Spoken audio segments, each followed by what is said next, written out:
الله الرحمن الرحيم نحمده ونصلي على رسوله الكريم أما بعد. Inshallah, today we'll be reciting finishing Surah Al-Qasas, as well as reciting Surah Al-Ankabut and Surah Al-Rum. We had started Surah Al-Qasas yesterday, the Makki Surah. Allah subhanahu wa ta'ala talks about Musa alayhi salatu wasalam in details.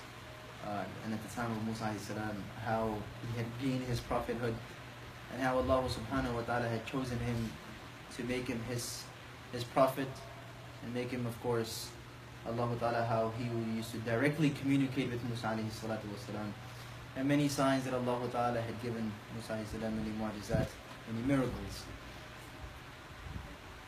Anyhow, before Allah ta'ala concludes this surah, Allah subhanahu wa ta'ala talks about some of his blessings that if we were to analyze and actually think about, Allah subhanahu wa ta'ala says that إن جعل الله عليكم الليل سرمدا إلى يوم القيامة من إله غير الله يأتيكم بضياء. This was a question, of course, directly asking the kuffar, the non-believers, that if Allah subhanahu wa ta'ala were to make night for eternity, forever and ever, there was only night, is there anyone other than Allah that can bring back daylight for you?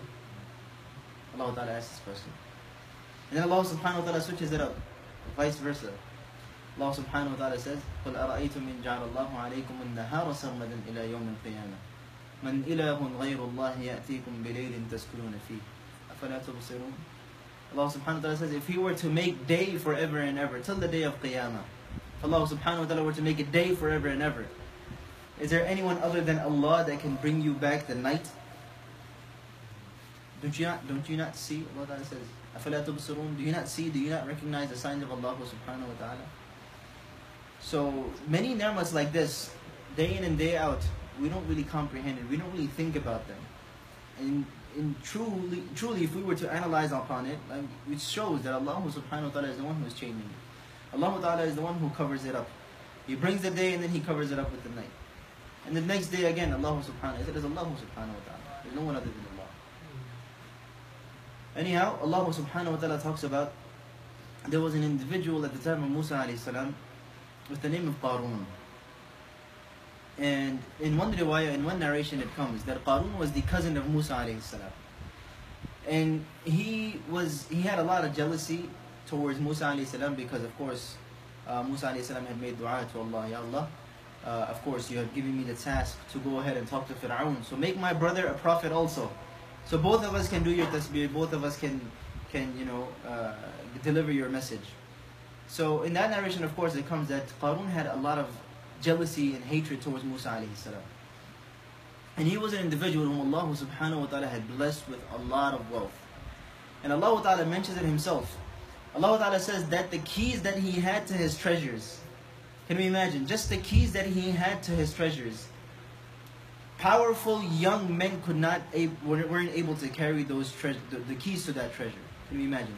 Allah ta'ala, إِنَّ قَارُونَ كَانَ مِنْ قَوْمِ مُوسَى وَآتَيْنَاهُ مِنَ الْكُنُوزِ مَا إِنَّ مَفَاتِحَهُ لَتَنُوءُ بِالْعَصْبَةِ أُولِي الْقُوَّةِ. He had keys to his treasures that young men, powerful men, strong men weren't able to carry those keys. Can you imagine how much treasures he had? So he was someone who, of course, he boasted a lot. He bragged about his wealth. People used to tell him, don't brag about your wealth. Anyhow, Allah subhanahu wa ta'ala, and he used to say that, no, this wealth that I have is from me. It's from my knowledge. I've gained all of this from me. It's not from Allah subhanahu wa ta'ala. So Allah subhanahu wa ta'ala commanded the earth to swallow this individual up. Now before Allah subhanahu wa ta'ala commanded the earth to swallow this individual up, people who wanted dunya, and this is something I want to point out as of today also, in this day and age, where we see someone, any kafir, any disbeliever, anyone who disobeys Allah, they have a lot of wealth, they have the best of the things of this world. We want to be like them, and we say, oh, you know what, I wish I was like that individual. I wish I was like him. I wish I was like him. Allah subhanahu wa ta'ala says that the people who wanted dunya, and the people that were around Qarun, when they saw the wealth of Qarun, when they saw Qarun himself, قَالَ الَّذِينَ يُرِيدُونَ الْحَيَاةَ الدُّنْيَا يَا لَيْتَ لَنَا مِثْلَ مَا أُوتِيَ قَارُونَ. They used to say, we wish we had things like Qarun did. Man, I wish I drive like a car like this guy does. I wish I have the amount of wealth this guy has. He's a kafir, he's disobeying Allah. He sleeps disobeying Allah, he wakes up while disobeying Allah. But what? We're thinking in our heads, we want to be like that individual. And then what? Allah subhanahu wa ta'ala, when He commanded the earth to swallow this individual up, with all of his belongings, with everything he had, what did those individuals say? What did the people say around him? Oh man, it's okay, we don't want to be like him anymore. We don't want to be like him anymore. Let me imagine. Today we want so much of this world. And we look up to those people who are kuffar, who are non-believers. And we look up to them. And what? The iman that Allah subhanahu wa ta'ala has given us, we belittle that. We don't think of it as enough. We don't think about the hereafter. Anyhow, the second surah, which is why Allah subhanahu wa ta'ala mentions in Surah Al-Ankabut, the very first ayah, Allah subhanahu wa ta'ala says, أَحَسِبَ النَّاسُ أَن يُتْرَكُوا أَن يَقُولُوا آمَنَّا وَهُمْ لَا يُفْتَنُونَ. Do people really think, can we imagine, Allah ta'ala is saying, do people really think that they say we believe in Allah and Allah ta'ala is never going to test them? Do we really think that we say La ilaha illallah and Allah ta'ala will not test us? When Allah subhanahu wa ta'ala can test the most beloved individual, the Prophet sallallahu alaihi wasallam, in this world, the Prophet sallallahu alaihi wasallam can go on 3 days without food, 5 days without food, 7 days without food. Do we really think if we want to follow the footsteps of Rasulullah sallallahu alaihi wasallam, it will be easy for us? Just imagine, just ask yourself, do we really think that if we wanted to follow the footsteps and the commandments of Allah subhanahu wa ta'ala, it would be easy for us? The Sahaba had to go through so much. You know, once when Bilal radiallahu anhu, when he embraced Islam, and when he would get whipped, and Bilal radiallahu anhu would say over and over, Ahad, Allah ta'ala is the only one. He is the only one. He is alone. He is alone. He used to say this over and over. So someone asked him that, we heard you the first time, why you keep saying it over and over? Why you keep saying it is Allah? I believe in only one Allah. I believe in only one Allah. What did Bilal radiallahu anhu say?